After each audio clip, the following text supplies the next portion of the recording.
ایک تو یہ ہے کہ جو ہمارے خاندانوں کی تعداد ہے، کیونکہ بہت سارے خاندان آپ کو پتہ ہے کہ شکایت کرتے ہیں کہ ہمیں پروگرام میں شامل نہیں کیا جا رہا، تو ہم اب اس کو وسعت دینے جا رہے ہیں۔ 93 لاکھ خاندان اس وقت پروگرام سے مستفید ہو رہے ہیں۔ ہم 93 لاکھ سے اس کا دائرہ کار بڑھا کے تقریباً 1 کروڑ خاندانوں کو انشاءاللہ جون 2025 سے پہلے کر دیں گے۔ اس کے علاوہ جو رقوم کی ادائیگی ہے، جو ہم ابھی سہمائی بنیادوں کے اوپر 10,500 روپیہ فی خاندان دے رہے ہیں، اس میں بھی انشاءاللہ ہم جنوری 2025 سے اضافہ کرنے جا رہے ہیں۔ تقریباً 29 سے 30% اضافہ ہوگا ان کی جو اس وقت رقم ہے۔ تو دونوں سائیڈوں کے اوپر، کیونکہ وقت کے ساتھ ساتھ انفلیشن کی وجہ سے جو رقم ہم 10,500 روپے دے رہے ہیں وہ بھی ویلیو کم ہو جاتی ہے، تو اس لیے ہم نے فیصلہ کیا ہے کہ ہم اور یہ تقریباً سالانہ کی بنیاد کے اوپر ہوتا ہے کہ ہم جو ہے وہ رقم میں اضافہ کرتے ہیں ہر جنوری میں، اور اس جنوری میں بھی انشاءاللہ ہماری کوشش ہے کہ ہم 10,500 کو بڑھا کے انشاءاللہ 13,500 تک لے کے جائیں۔ اچھا جی بالکل،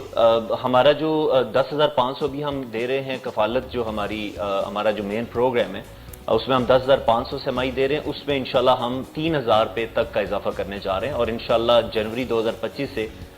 13,500 روپیہ، یہ جو بھی ہم 10,500 دے رہے ہیں انشاءاللہ 13,500 پہ چلا جائے گا۔ تو اس سے ان کی جو قوت خرید ہے اس میں اضافہ ہوگا، اور جو بیسیکلی وقت کے ساتھ ساتھ کیونکہ آپ کو پتہ ہے کہ لوگوں کی انکم اس طریقے سے نہیں بڑھ رہی، اخراجات بڑھ رہے ہیں مختلف وجوہات کی بنا پر، تو اس سے انشاءاللہ ان کی جو قوت خرید ہے اس میں بہتری آئے گی۔ جی بالکل، یہ بہت زیادہ کامن سوال ہے جو کہ ہمیں اکثر ہماری جو خاندان ہیں، بینیفیشری فیملیز ہیں، اور اس کے علاوہ جو لوگ ہیں ان کی طرف سے آتا ہے کہ ہم نے سروے کرا لیا، ہمارا ابھی تک جو ہے وہ جانچ پڑتال آ رہا ہے، ہم اس میں کب پروگرام میں شامل ہوں گے۔ تو بیسیکلی جو ہمارا نظام ہے، اس نظام کے ذریعے ہم ہر 3 سال کے بعد اپنے جو سروے ہے اس کو رپیٹ کرتے ہیں۔ جنوری 2025 میں جتنے لوگ ہیں جن کا جانچ پڑتال آ رہا ہے، جن کا آ رہا ہے کہ وہ اہل ہیں، ان کو ہم پروگرام میں شامل کرنا شروع کر دیں گے۔ جو بہتری ہے نظام میں وہ ایک سائیڈ سے کوشش کرنے سے نہیں ہوگی، یہ دونوں سائیڈ سے کوشش کرنے سے آئے گی۔ ہم جتنی بھی خواتین ہم سے مستفید ہو رہی ہیں ان کو میں بتانا چاہتا ہوں کہ یہ جو رقم ہے یہ آپ کا حق ہے، یہ آپ کے اوپر کوئی احسان نہیں کر رہا، حکومت پاکستان آپ کے اوپر کوئی احسان نہیں کر رہی، یہ آپ کا حق ہے ایز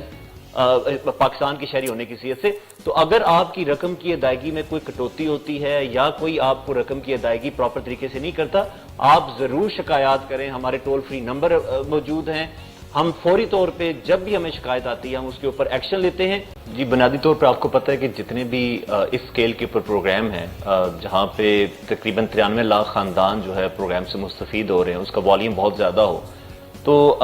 گراؤنڈ لیول کے اوپر فیلڈ میں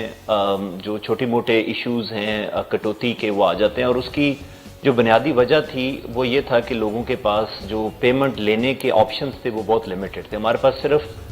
2019 سے لے کے ابھی تک صرف 2 بینکس کے ذریعے ہم جو ہے وہ رقوم کی ادائیگی کر رہے تھے، تو اب ہم نے حال ہی میں اس نظام کو تبدیل کیا ہے، اور اب جو نیا نظام ہے اس میں ہم 2 بینکوں سے 6 بینکوں پہ چلے گئے ہیں۔ پہلے یہ جو رقوم کی ادائیگی ہے یہ تحصیل کی سطح پہ ہوتی تھی، ان کو خواتین کو شہروں میں آنا پڑتا تھا، ان کا کرایہ خرچ ہوتا تھا، اور اگر ان کو کسی دن جب وہ پیمنٹ لینے کے لیے آتی تھی ان کو پیمنٹ نہیں ملتی تھی تو وہ اس وجہ سے اپنا جس کو ہم کہتے ہیں نا کہ جلدی پیسے لینے کے لیے وہ اپنی کٹوتی کرواتی تھی۔ تو اب ہم نے اس کا نظام بھی تبدیل کیا ہے، اور اب ہم اس کو یونین کونسل کی سطح پر لے کے جا رہے ہیں۔ سو اب خواتین کو انشاءاللہ اپنے گھر کے قریب ترین یعنی واکنگ ڈسٹنس کے اوپر وہ پیدل بھی جا سکتی ہیں، اور ان کو وہاں پہ یہ پیمنٹ ٹچ پوائنٹس اویلیبل ہوں گے، اور وہاں سے جو ہے یہ رقوم کی ادائیگی اپنا لے سکیں گی۔ اس کے علاوہ 1 جنوری 2025 سے انشاءاللہ یہ رقوم کی ادائیگی وہ اے ٹی ایمز کے ذریعے بھی اپنا بایو میٹرک لگا کے اے ٹی ایم کے ذریعے بھی لے سکیں گی۔ سو پہلے یہ سہولت ان کے پاس میسر نہیں تھی، تو اپنی مرضی سے وہ کسی بھی 6 بینکوں میں جا کے رقوم کی ادائیگی۔ اور یہ بھی یہ تو اے ٹی ایم والا تو ٹھیک ہی ہے، لیکن جو اے ٹی ایم سے نہیں اور شاپ پہ جا کر، تو یہ شکایت بھی یقینی طور پر آپ دیکھیں گے کہ جو آپ نے سینٹرز بنائے ہیں ان کی monitoring check and balance in کا کیا ہوتا ہے۔ اچھا ایک اور چیز، یہ جو رواں مالی سال میں حکومت کی جانب سے بی آئی ایس پی کے بجٹ میں اضافہ کیا گیا ہے، تو یہ اضافہ گزشتہ بجٹ کے مقابلے میں کتنا بڑھایا گیا ہے یہ بھی بتائیے، اور اس کے دائرہ کار کو مزید وسعت دینے کا پروگرام ہے تاکہ مزید مستحقین اس سے مستفید ہوں، مزید خاندانوں کو فائدہ پہنچے؟ جی بالکل، تقریباً 27% اس کا بجٹ پچھلے مالی سال کے مقابلے میں بڑھایا گیا، 474 ارب سے 598 ارب روپیہ جو ہے وہ اس پروگرام کا بجٹ ہے اب مالی سال 2024-25 میں. اور بیسیکلی دو ہمارے مقصد ہیں اس مالی سال میں. ایک تو یہ ہے کہ جو ہمارے خاندانوں کی تعداد ہے, کیونکہ بہت سارے خاندان آپ کو پتہ ہے کہ شکایت کرتے ہیں کہ ہمیں پروگرام میں شامل نہیں کیا جا رہا, تو ہم اب اس کو وسعت دینے جا رہے ہیں. 93 لاکھ خاندان اس وقت پروگرام سے مستفید ہو رہے ہیں. ہم 93 لاکھ سے اس کا دائرہ کار بڑھا کے تقریباً 1 کروڑ خاندانوں کو انشاءاللہ جون 2025 سے پہلے کر دیں گے. اس کے علاوہ جو رقوم کی ادائیگی ہے جو ہم ابھی سہمائی بنیادوں کے اوپر 10,500 روپیہ فی خاندان دے رہے ہیں, اس میں بھی انشاءاللہ ہم جنوری 2025 سے اضافہ کرنے جا رہے ہیں. تقریباً 29 سے 30% اضافہ ہوگا ان کی جو اس وقت رقم ہے. تو دونوں سائڈوں کے اوپر, کیونکہ وقت کے ساتھ ساتھ انفلیشن کی وجہ سے جو رقم ہم 10,500 روپے دے رہے ہیں وہ بھی ویلیو کم ہو جاتی ہے. تو اس لیے ہم نے فیصلہ کیا ہے کہ ہم اور یہ تقریباً سالانہ کی بنیاد کے اوپر ہوتا ہے کہ ہم جو ہے وہ رقم میں اضافہ کرتے ہیں ہر جنوری میں. اور اس جنوری میں بھی انشاءاللہ ہماری کوشش ہے کہ ہم 10,500 کو بڑھا کے انشاءاللہ 13,500 تک لے کے جائیں. اچھا سر, یہ بتائیے گا کہ بجٹ میں اضافے سے کیا کفالت کی ماہی کی قسط بھی اضافہ ہوگی, اس میں بھی انکریمنٹ آئے گا؟ جی بالکل, ہمارا جو 10,500 بھی ہم دے رہے ہیں کفالت, جو ہمارا جو مین پروگرام ہے اس میں ہم 10,500 سہمائی دے رہے ہیں. اس میں انشاءاللہ ہم 3,000 روپے تک کا اضافہ کرنے جا رہے ہیں. اور انشاءاللہ جنوری 2025 سے 13,500 روپیہ, یہ جو بھی ہم 10,500 دے رہے ہیں انشاءاللہ 13,500 پہ چلا جائے گا. تو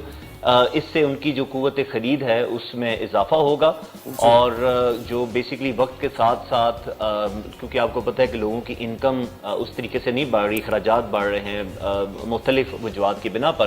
تو اس سے انشاءاللہ ان کی جو قوت خرید ہے اس میں بہتری آئے گی. اچھا یہ بھی کہیے کہ کچھ خواتین یہ بھی شکایات سامنے آئی ہیں کہ وہ BISP کے سروے کے مطابق اہل ہیں, کوالیفائی کرتی ہیں کہ ان کو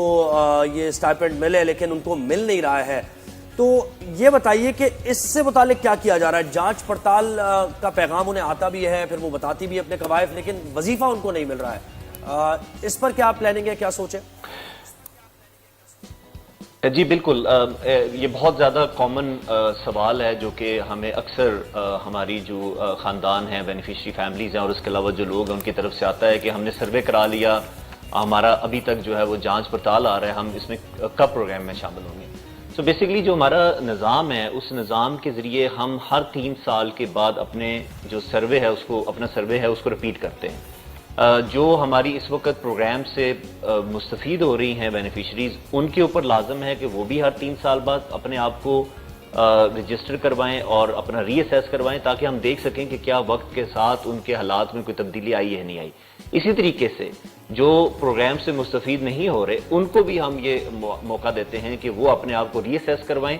اور دیکھیں کہ وقت کے ساتھ ان کے حالات میں اگر کوئی تبدیلی آئی ہے یا وہ پروگرام کے لیے اہل ہیں تو وہ اپنا کریں. تو اب بہت سارے لوگ جنہوں نے بھی سال ایک پہلے سروے کروا لیا ہے, وہ سمجھتے ہیں کہ سروے کرانے کے فوراً بعد جو ہے وہ ہم پروگرام میں شامل ہو جائیں گے. ہمارا نظام یہ ہے کہ ابھی ہمارے پاس جو بجٹ ہے وہ صرف 1 کروڑ خاندانوں کو پروگرام میں شامل کرنے کے لیے. اب ان 1 کروڑ خاندانوں میں سے کچھ خاندان ایسے ہوں گے جو پروگرام سے مستفید ہو رہے ہیں, وہ اب ان کے تھوڑے سے وقت کے ساتھ حالات بہتر ہو جائیں گے, ان کو ہم پروگرام سے نکالیں گے, اور ان کی جگہ ایسے لوگ جن کو پچھلے 3 سال ہم نے کوئی جو ہے وہ وظیفہ نہیں دیا, ان کو ان کی جگہ پہ ہم شامل کریں گے. انشاءاللہ ہم جنوری 2025 سے, میں سب کو آپ کے پروگرام کے توسط سے بتانا چاہتا ہوں کہ بار بار سروے کروانے کی ضرورت نہیں ہے. جس نے سروے کرا لیا ہے پچھلے 1-1.5 سال میں, ان کو دوبارہ سروے کرانے کی ضرورت نہیں ہے. جنوری 2025 میں جتنے لوگ ہیں جن کا جانچ پڑتال آ رہا ہے, جن کا آ رہا ہے کہ وہ اہل ہیں, ان کو ہم پروگرام میں شامل کرنا شروع کر دیں گے, اور انشاءاللہ اس مرحلے کو جون 2025 تک ہم مکمل کر دیں گے انشاءاللہ. یہ تو آپ نے بہت امیزنگ اپڈیٹس دیے ہیں. اچھا نوید صاحب یہ بتائیے گا کہ کچھ شکایتیں یہ بھی آتی ہیں کہ جو سٹاف ہے, جو آفیشلز ہیں, جو ڈسٹریبیوٹ کرتے ہیں, ان کو آپ کیسے مانیٹر کرتے ہیں, ان کا ایٹیٹیوڈ کیا ہوتا ہے, کس طرح وہ بات کرتے ہیں خواتین سے؟ کبھی کبھی ان کی طرف سے بھی obviously it's a two-way street کہ وہ خواتین پریشان ہوتی ہیں تو وہ آگے سے وہ بھی پریشان ہوتی ہیں, عزت نفس کا. تو ان کی کوئی ٹریننگ یا کوئی ایسی چیز جو ان کو سکھا سکے کہ اور بہتر ایٹیٹیوڈ کس طرح رکھنا ہے؟ جی